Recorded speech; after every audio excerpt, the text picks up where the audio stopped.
আপনারা কেমন আছেন? আপনারা আশা করি ভালো আছেন। আজকে হবে রুই মাছের একটি রেসিপি, পাতুরি। তো আমি পাতুরিটা কিভাবে করব দেখবেন। এখানে আছে বাদাম, বাদামটা একটু আমি উলিয়ে নিয়েছি কাঠখোলাতে। এখানে আছে সাদা তেল, আর এর মধ্যে কিন্তু পোস্ত দিয়ে দিচ্ছি, আপনারা দেখতে পাবেন না। আছে রসুন, এখানে আছে মাছ, আছে হলুদ, লঙ্কা, চিনি, দিয়ে দেবো লবণ স্বাদ মতো।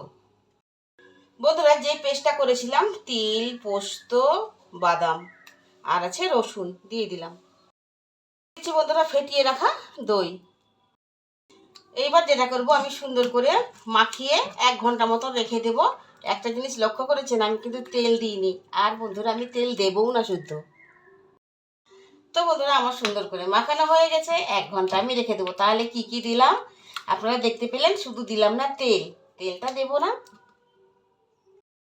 এখানে আমি মিষ্টি কুমড়োর পাতা সুন্দর করে ধুয়ে বেছে বিছিয়ে নিয়েছি একটা ফ্রাইং প্যানের মধ্যে। 1 ঘন্টা পর চলে এসেছি। আমি দিয়ে দিচ্ছি লেবুর রস, টমেটো দিয়ে দিচ্ছি, গোলমরিচের গুঁড়ো দিয়ে দিলাম, একটা ভাজা মশলা দিচ্ছি, এতে গরম মশলাও আছে।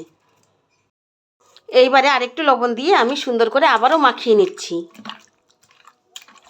এবারে কুমড়ো পাতার উপর আমি মাছগুলো সব দিয়ে দেব।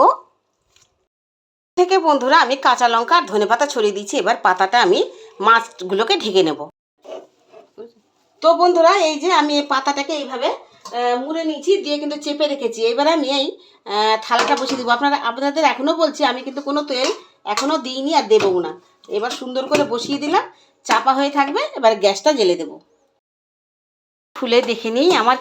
আমি কিন্তু কি বলবো, এখানে আধা ঘন্টা মতন এটা হতে দিয়েছি, ঠিক আছে? ও মা, আধা ঘন্টা মতন এটা আমি হতে দিয়েছি। তো আমার মোটামুটি হয়ে গেছে। আমি আর এপিট ওপিট করলাম না, ঠিক আছে? পাতাগুলো যেহেতু একদম নরম হয়ে গেছে। দেখাচ্ছি বন্ধুরা, পাতাটা সরিয়ে নিয়ে ওপর পাতাগুলো সরিয়ে নিচ্ছি, নিয়ে দেখাচ্ছি আপনাদের কেমন হয়েছে। দেখুন, খুব টেস্টি হবে, কিন্তু খুব ভালো হবে। এই যে দেখতে পাচ্ছেন, গরম গরম ভাতের সাথে হেভি লাগবে খেতে। বন্ধুরা, কেমন লাগলো আমার আজকের এই পাতুরি রেসিপি? যদি ভালো লেগে থাকে অবশ্যই অবশ্যই লাইক কমেন্ট শেয়ার করে দেবেন। ইউটিউব চ্যানেলটা সাবস্ক্রাইব করে পাশে থাকবেন। আবারও আমি ঢাকা দিয়ে দিচ্ছি। এগুলো পাতাটা ঢাকা দিয়ে দিব, দিয়ে যখন খাবো তখন বের করব। বন্ধুরা, ভালো থাকুন, সুস্থ থাকুন। দেখা হচ্ছে অন্য কোনো সময়, অন্য কোনো দিন, অন্য কোনো সময়, অন্য কোনো রেসিপি নিয়ে হাজির হয়ে যাব আপনাদের সামনে। আর বন্ধুরা, বলতে ভুলবেন না আমার রেসিপিগুলো আপনাদের কেমন লাগে। আজকে যেটা করলাম সাদা ভাত, আর এই যে দেখতে পাচ্ছ বন্ধুরা, এটা হচ্ছে পাতুরি। আমি কুমড়ো পাতা মানে মিষ্টি কুমড়ো পাতা দিয়ে পাতুরিটা করেছি। দেখো কত সুন্দর হয়েছে, দেখেই লোভ লাগছে। আর একটা করেছি বন্ধুরা, আমার আজকে আর কিচ্ছু লাগবে না। আজকে এই যে কুমড়ো পাতা দিয়ে যে পাতুরিটা করেছি না, এই দিয়েই আমার খাওয়া হয়ে যাবে।